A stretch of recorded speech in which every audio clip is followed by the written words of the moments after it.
இந்த வீடியோவில் fusion 360ல tool பாத் எப்படி மூவ் பண்ணுறது ரொட்டேட் பண்ணுறது சொல்லி பார்க்கலாம்.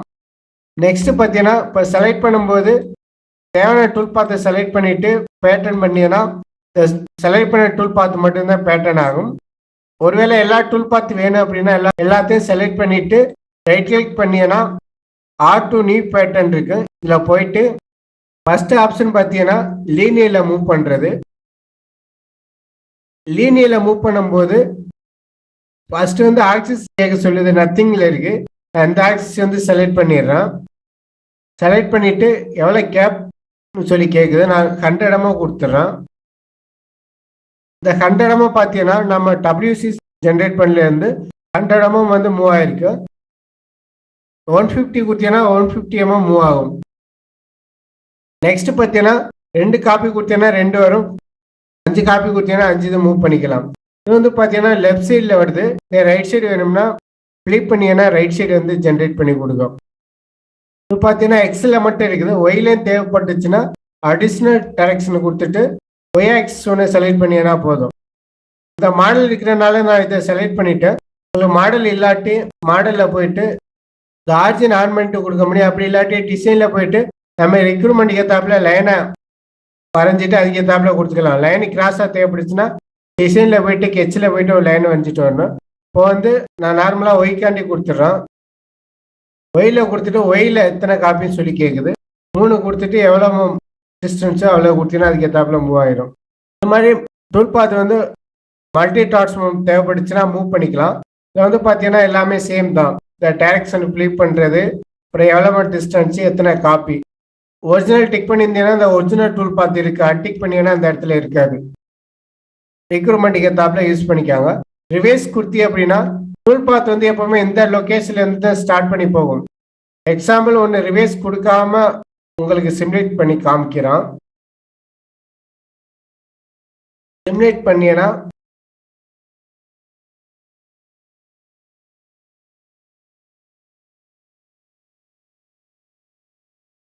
இந்த டைரக்ஷன்ல போகுது, இங்கேருந்து ஸ்டார்ட் ஆகி போகுது. அதே ரிவேஸை டிக் பண்ணியிருந்தீங்கன்னா அந்த எண்டில் இருந்து ஸ்டார்ட் ஆகிடும். சிமுலேட் பார்த்தீங்கனாலே தெரியும். அந்த எண்டில் இருந்து ஸ்டார்ட் ஆகிடுது. இந்த மாதிரி டூல் பாத் ஸ்டார்ட் ஆகிறது வந்து ரிவேஸ்ல ஆயிடுமான்னு சொல்லி நம்மளால கண்ட்ரோல் பண்ணிக்கலாம். நெக்ஸ்ட் பார்த்தீங்கன்னா இல்லை ஆப்ரேஷன் ஆர்டர் இருக்கு. இதுதான் மெயினானது. இதில் வந்து பார்த்தீங்கன்னா ஆர்டர் ஃபைட் டூல் கொடுத்தீங்கன்னா ஃபர்ஸ்ட் வந்து இன்னர் 10 பிளாட் ரஃபிங், அவுட்டர் 10 பிளாட் ரஃபிங் யூஸ் பண்ணியிருந்தீங்க அப்படின்னா ஒரே டூல் நம்பர் இருந்துச்சுன்னா 2 ஆப்ரேஷன் வந்து ஃபர்ஸ்ட் ரன் ஆகிட்டு அடுத்த ப்ரொஃபைல் போகும். அதில் 2 ஆப்ரேஷன் ரன் ஆகும். எக்ஸாம்பிள் டூல் வந்து ஃபர்ஸ்ட் 10 ரன் ஆகுதுன்னா அந்த ஆப்ரேஷன் சீக்வன்ஸ் படி 10 கம்ப்ளீட் பண்ணிட்டு அப்புறம் தான் போகும். எக்ஸாம்பிள் இதை கேன்சல் பண்ணிடுறோம்.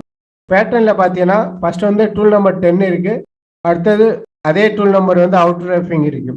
ஆனால் அடுத்தது பார்த்தீங்கன்னா அதே 10 பிளாட் தான், ஆனால் டூல் நம்பர் 2 இருக்கு. இதை சிமுலேட் பண்ணிங்கன்னா ஃபர்ஸ்ட் ஆப்ரேஷன் வந்து பார்த்தீங்கன்னா 1 இருக்கு, மூவ் பண்ணிடுறேன். அப்புறம் 2வது ஆப்ரேஷன் 2வது இதில் இந்த லொக்கேஷனில் பார்த்தீங்கன்னா தெரியும் 2வது 10 பிளாட் ரன் ஆகுது. அதை மூவ் பண்ணிங்கன்னா அடுத்த பாக்கெட்டு போயிடுச்சு. 1 டூல் ஆர்டரில் இருந்துச்சுன்னா ஒரே டூல் நம்பராக இருந்துச்சுன்னா அதை ரன் பண்ணிட்டு அப்புறம் தான் அடுத்த ஸ்லைஸ் போகும். இந்த டூல் நம்பர் ஆர்டர் மாறி இருந்துச்சுன்னா இடையில வந்து வேற டூல் நம்பர் இருந்துச்சுன்னா அப்போக்கி எப்படி ரன் ஆக சொல்லி காமிக்கிறோம். க்ளோஸ் பண்ணிடுறோம். இந்த டூல் ஆர்டர் இடையில 2 மூவ் பண்ணினா இப்போ 2 இருக்கு. இதை சிமுலேட் பண்ணினா நெக்ஸ்ட் ஆப்ரேஷன் கொடுத்துட்றோம். இன்ஃபர்மேஷனில் போனீங்கன்னா இப்போ ஃபர்ஸ்ட் ரன் ஆயிடுச்சு. நெக்ஸ்ட் போட்டீங்கன்னா அந்த ஃபர்ஸ்ட் தான் ரன் ஆகும். இடையில வேற டூல் வந்துடுச்சுன்னா அந்த ஃபர்ஸ்ட் ஆப்ரேஷன் மட்டும் கம்ப்ளீட் பண்ணிட்டு போகும்.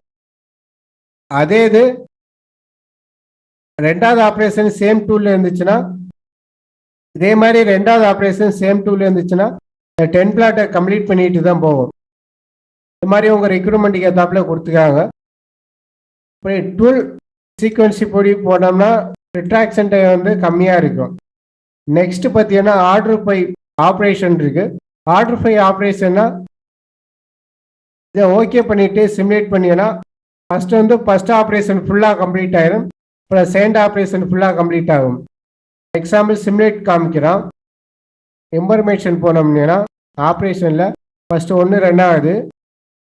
அடுத்தது பார்த்தீங்கன்னா 1 தான் ரன் ஆகுது. பார்த்தீங்கன்னா 1வது ஆப்ரேஷன் தான் தொடர்ந்து ரன் ஆகிட்டு இருக்கு. எக்ஸோட வேல்யூ பார்த்தீங்கன்னாலே தெரியும். சிமுலேட் பண்ணி பார்த்தீங்கன்னாலே தெரியும். இந்த மாதிரி ஆப்ரேஷன் படி ரன் ஆகுமான்னு சொல்லி கூட நம்ம கண்ட்ரோல் பண்ணிக்கலாம். 1வது ஆப்ரேஷன் ரன் பண்ணி முடிச்ச பிறகு தான் 2வது ஆப்ரேஷன் போகும். இது எடிட்டில் போனீங்கன்னா இந்த ஆப்ஷன் டிக் பண்ணியனா டிக் பண்ணிட்டு சிமுலேட் காமிக்கிறோம். இது மாதிரி செட் பண்ணியனா ஃபர்ஸ்ட் வந்து இந்த எல்லா டூல் பார்த்து ஃபர்ஸ்ட் ரன் ஆயிடும். அடுத்தது ஜாபுக்கு வந்து இந்த சீக்வன்ஸ் படி ரன் ஆகும். எக்ஸாம்பிள் உங்களுக்கு காமிச்சுன்னா ஃபர்ஸ்ட் 1 ரன் ஆகுது. இந்த 2வது டூல் பார்த்து ரன் ஆகுது. தேர்டு, ஃபோர்த்து, ஃபிஃப்த்து, சிக்ஸ்த்து, அப்புறம் தான் அடுத்த ஜாப்ல போய் ரன் ஆகும் ஃபர்ஸ்ட். இது மாதிரி நம்ம ரெக்யூர்மெண்ட்டுக்கு ஏற்றாப்புல கொடுத்துக்கலாம். லாஸ்ட் ஆப்ஷன் கொடுத்தீங்கன்னா ஆல் ஆப்ரேஷன் வந்து ஃபர்ஸ்ட் ஜாப் கம்ப்ளீட் ஆயிரும். அடுத்ததான் நெக்ஸ்ட் ஜாப் போயிட்டு அந்த நெக்ஸ்ட் ஜாப்ல இருந்து ஆல் ஆப்ரேஷன் கம்ப்ளீட் ஆகும். அப்புறம் அடுத்த ஜாப்க்கு போகும். அது மாதிரி ரன் ஆகும். இந்த 3 ஆப்ஷன்ல வந்து உங்கள் ரெக்யூர்மெண்ட் எதோ அதுக்கு ஏற்றாப்புல கொடுத்துக்கலாம். மேக்ஸிமம் ஆர்டர் 5 ஆப்ரேஷன் கொடுக்கலாம். நெக்ஸ்ட் பார்த்தீங்கன்னா இது லீனியரில் மூவ் பண்ணால் இது சர்க்கிளில் இருந்தால் எப்படி மூவ் பண்ணுறது, மிரராக இருந்தால் எப்படின்னு சொல்லி பார்க்கலாம். ஃபஸ்ட்டு மிரர் பார்த்துலாம். மிரர் போனீங்கன்னா எந்த பிளேன் சொல்லி கேட்குது, பிளேனை செலக்ட் பண்ணீங்கன்னா இதுக்கு மிரராக வந்துடும். இந்த பேஸ் செலக்ட் பண்ணீங்கன்னா இதுக்கு மிரராக ஜென்ரேட் பண்ணி கொடுக்கும்.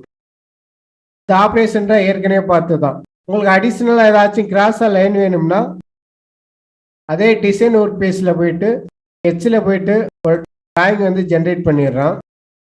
ஒரு கிராஸாக இருந்துச்சுன்னா அதை கிராஸாக லைன் ஜென்ரேட் பண்ணிட்டு ஃபினிஷ் ஸ்கெட்ச் பண்ணிடுங்க.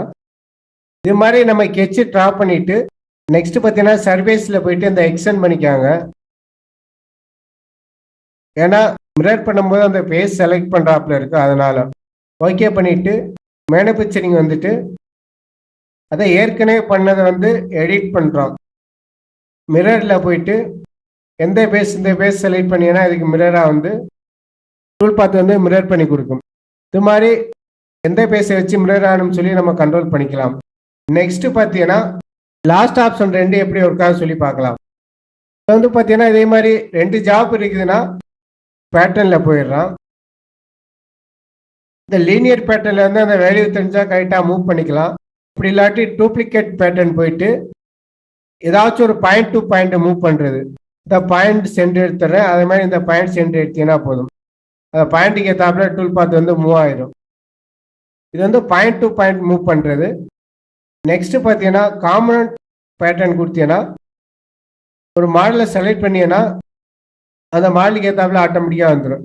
எக்ஸாம்பிள் இதை டெலீட் பண்ணிட்டா இப்போ புதுசாக வந்து உங்களுக்கு மூவ் பண்ணி காமிக்கிறேன். எல்லாத்தையும் செலக்ட் பண்ணிவிட்டு பேட்டர்னில் போயிட்டு காம்பனன்ட் பேட்டர்ன் கொடுத்தீங்கன்னா இந்த மாடலை செலக்ட் பண்ணிட்டு ஓகே பண்ணீங்கன்னா இதுக்கு ஏற்றாப்புல டூல் பார்த்து வந்து ட்ரான்ஸ்ஃபர் ஆகிடும்.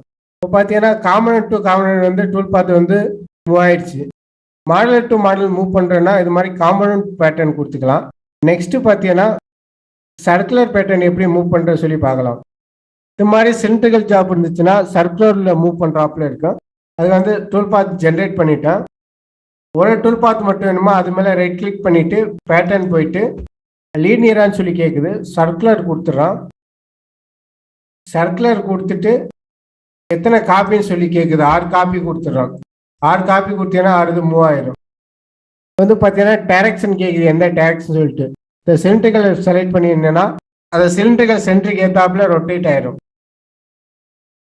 6 காப்பி கொடுத்தனால 6 இது ரொட்டேட் ஆயிடுச்சு. இது மாதிரி எவ்வளோ ஆங்கிள், எத்தனை காப்பி, அப்புறம் மற்றது எல்லாமே சேம் தான். ஆர்டர் 5 டூலு இது எல்லாமே கீப் ஒரிஜினல். ஈக்குவல் பேசிங் கொடுத்தீங்கன்னா ஈக்குவலாக மூவ் ஆகும். இதை அன்டிக் பண்ணிவிட்டு இந்த 60 டிகிரி கொடுத்துட்டு மூவ் பண்ணுறேன்னா மூவ் பண்ணலாம். 60 டிகிரிக்கு ஆடுது வேணும் அப்படின்னா அது அதுக்கு ஏற்றாப்புல மூவ் ஆயிரும். ஃபஸ்ட்டு 3 பாக்கெட் மட்டும் வேணும் அப்படின்னா இந்த 3 இது கொடுத்தீங்கன்னா போதும்.